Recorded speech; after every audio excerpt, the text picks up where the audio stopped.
I seek refuge in Allah from Satan, be expelled from his mercy.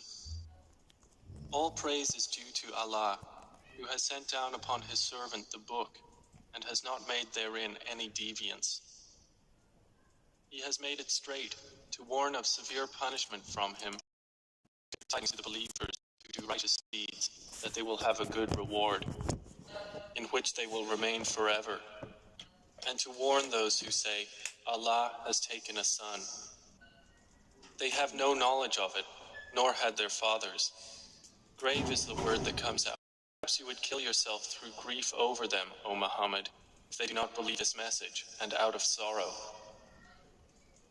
Indeed, we have made that which is on the earth adornment for it, that we may test them as to which of them is best indeed. And indeed, we will make that which is upon it into a barren ground. Or have you thought that the companions of the cave and the inscription were, among our signs, a wonder? Mention when the youths retreated to the cave and said, Our Lord, grant us from yourself mercy and prepare for us from our affair right guidance. So we cast a cover of sleep over their ears within the cave for a number of years. Then we awakened them, that we might show which of the two factions was most precise in calculating what extent they had remained in time. It is we who relate to you, O Muhammad, their story in truth. Indeed, they were youths who believed in their Lord, and we increased them in guidance. And we made firm their hearts when they stood up and said, Our Lord is the Lord of the heavens and the earth. Never will we invoke besides him any deity. We would have certainly spoken then an excessive transgression. These, our people, have taken besides him deities. Why do they not bring for worship of them a clear authority? And who is more unjust than one who invents about Allah a lie? The youth said to one another, And when you have withdrawn from them, and that which they worship other than Allah, retreat to the cave. Your Lord will spread out for you of his mercy, and will prepare for you from your affair facility. And had you been present, you would see the sun when it rose, inclining away from their cave on the right, and when it set, passing away from them on the left, while they were laying within an open space thereof. That was from the signs of Allah. He whom Allah guides is the rightly guided, but he whom he leads astray, never will you find for him a protecting guide. And you would think them awake while they were asleep, and we turned them to the right and to the left, while their dog stretched his forelegs at the entrance. If you had looked at them, you would have been turned from them in flight, and been filled by them with terror. And similarly, we awakened them that they might question one another. Said a speaker from among them, How long have you remained here? They said, We have remained a day or part of a day. They said, Your Lord is most knowing of how long you remained. So send one of you with this silver coin of yours to the city, and let him look to which is the best of food, and bring you provision from it, and let him be cautious, and let no one be aware of you. Indeed, if they come to know of you, they will stone you or return you to their religion, and never would you succeed then, ever. And similarly, we caused them to be found, that they who found them would know that the promise of Allah is truth, and that of the hour there is no doubt. That was when they disputed among themselves about their affair, and then said, Construct over them a structure. Their Lord is most knowing about them. Said those who prevailed in the matter, We will surely take for ourselves over them a masjid.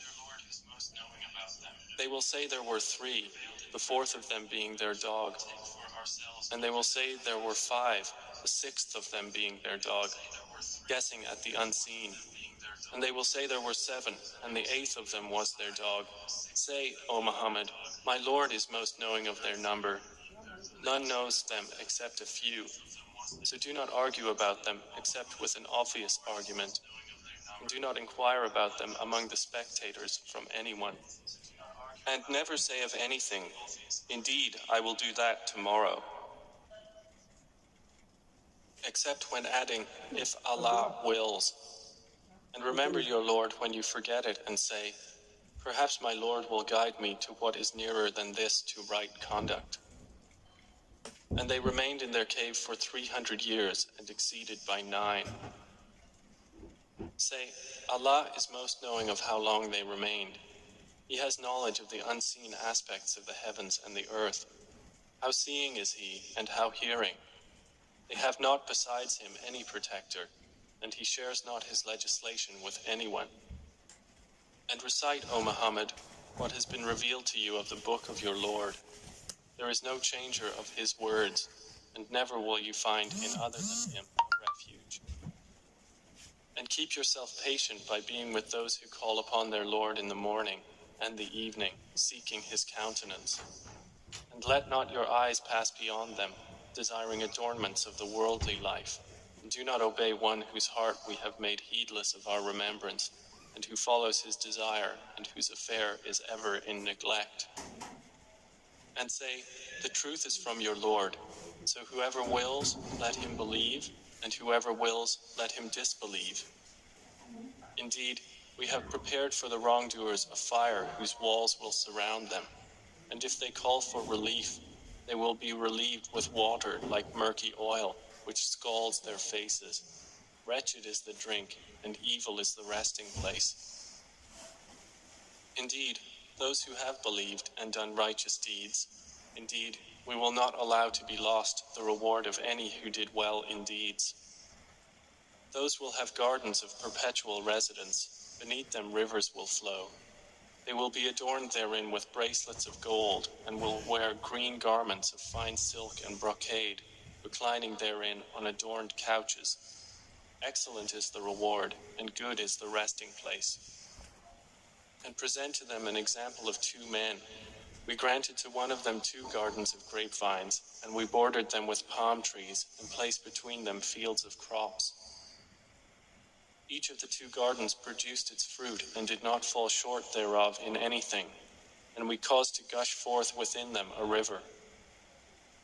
And he had fruit, so he said to his companion while he was conversing with him, I am greater than you in wealth, and mightier in numbers of men. And he entered his garden while he was unjust to himself. He said, I do not think that this will perish ever, and I do not think the hour will occur.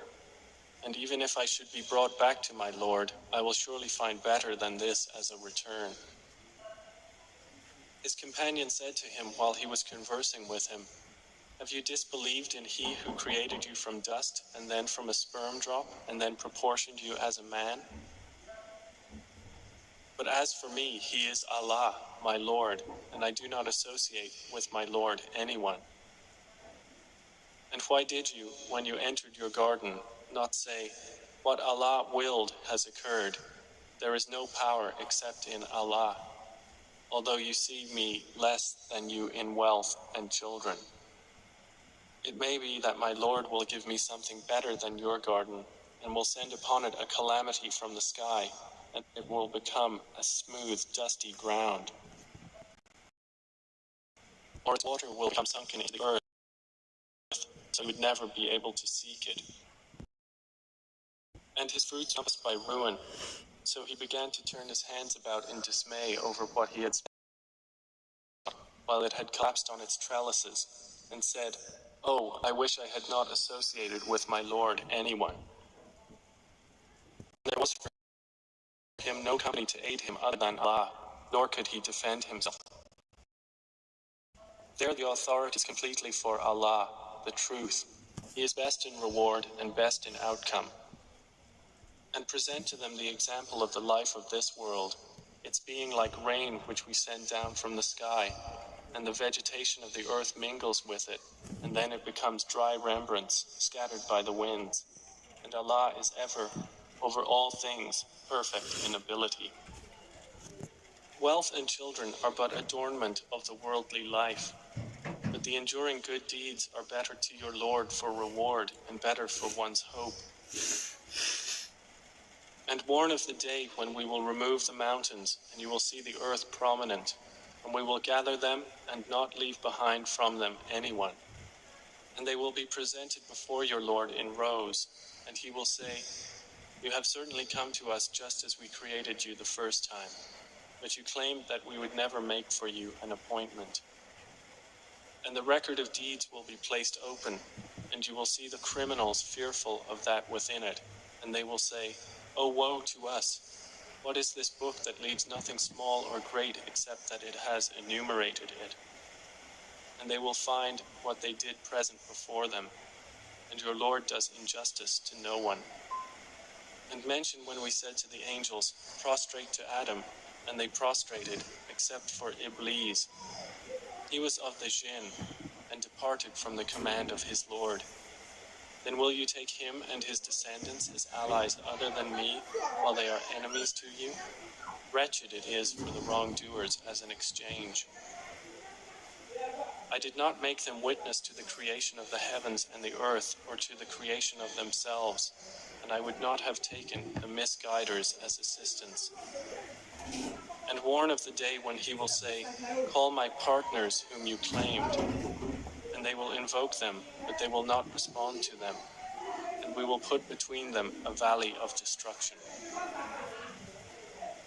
And the criminals will see the fire, and will be certain that they are to fall therein, and they will not find from it a way elsewhere. And we have certainly diversified in this Qur'an for the people from every kind of example, but man has ever been, most of anything, prone to dispute. And nothing has prevented the people from believing when guidance came to them, and from asking forgiveness of their Lord, except that there must befall them the accustomed precedent of the former peoples, or that the punishment should come directly before them. And we send not the messengers except as bringers of good tidings and warners, and those who disbelieve dispute by using falsehood to attempt to invalidate thereby the truth, and have taken my verses, and that of which they are warned, in ridicule. And who is more unjust than one who is reminded of the verses of his Lord, but turns away from them, and forgets what his hands have put forth? Indeed, we have placed over their hearts coverings, lest they understand it, and in their ears deafness. And if you invite them to guidance, they will never be guided then, ever. And your Lord is the forgiving, full of mercy. If he were to impose blame upon them for what they earned, he would have hastened for them the punishment. Rather, for them is an appointment from which they will never find an escape. And those cities, we destroyed them when they wronged, and we made for their destruction an appointed time. And mention when Moses said to his servant, "I will not cease traveling until I reach the junction of the two seas, or continue for a long period." But when they reached the junction between them, they forgot their fish, and it took its course into the sea, slipping away. So when they had passed beyond it, Moses said to his boy, "Bring us our morning meal. We have certainly suffered in this, our journey, much fatigue." He said, "Did you see when we retired to the rock? Indeed, I forgot there the fish, and none made me forget it except Satan, that I should mention it, and it took its course into the sea amazingly." Moses said, "That is what we were seeking." So they returned, following their footprints. And they found a servant from among our servants, to whom we had given mercy from us, and had taught him from us a certain knowledge. Moses said to him, "May I follow you on the condition that you teach me from what you have been taught of sound judgment?" He said, "Indeed, with me you will never be able to have patience." "And how can you have patience for what you do not encompass in knowledge?" Moses said, "You will find me, if Allah wills, patient, and I will not disobey you in any order." He said, "Then if you follow me, Do not ask me about anything until I make to you about it mention. So they set out, until when they had embarked on the ship, Al-Khidr tore it open. Moses said, "Have you torn it open to drown its people? You have certainly done a grave thing." Al-Khidr said, "Did I not say that with me you would never be able to have patience?" Moses said, "Do not blame me for what I forgot, and do not cover me in my matter with difficulty." So they set out, until when they met a boy, Al-Khidr killed him. Moses said, "Have you killed a pure soul for other than having killed a soul? You have certainly done a deplorable thing." Al-Khidr said, "Did I not tell you that with me you would never be able to have patience?" Moses said, "If I should ask you about anything after this, then do not keep me as a companion. You have obtained from me an excuse." So they set out, until when they came to the people of a town, they asked its people for food, but they refused to offer them hospitality. And they found therein a wall about to collapse, so Al-Khidr restored it. Moses said, "If you wished, you could have taken for it a payment." Al-Khidr said, "This is parting between me and you. I will inform you of the interpretation of that about which you could not have patience. As for the ship, it belonged to poor people working at sea, so I intended to cause defect in it, as there was after them a king who seized every good ship by force. And as for the boy, his parents were believers, and we feared that he would overburden them by transgression and disbelief. So we intended that their Lord should substitute for them one better than him in purity and nearer to mercy. And as for the wall, it belonged to 2 orphan boys in the city, and there was beneath it a treasure for them, and their father had been righteous. So your Lord intended that they reach maturity and extract their treasure as a mercy from your Lord. And I did it not of my own accord. That is the interpretation of that about which you could not have patience. And they ask you, O Muhammad, about Dhil Qarnayn. Say, I will recite to you about him a report. Indeed, we established him upon the earth, and we gave him to everything away. So he followed away, until, when he reached the setting of the sun, he found it as if setting in a spring of dark mud, and he found near it a people. Allah said, O Dhil Qarnayn, either you punish them or else adopt among them a way of goodness. He said, as for one who wrongs, we will punish him. Then he will be returned to his Lord, and he will punish him with a terrible punishment. But as for one who believes and does righteousness, he will have a reward of paradise, and we will speak to him from our command with ease. Then he followed away, until when he came to the rising of the sun, he found it rising on a people for whom we had not made against it any shield. Thus, and we had encompassed all that he had in knowledge. Then he followed away,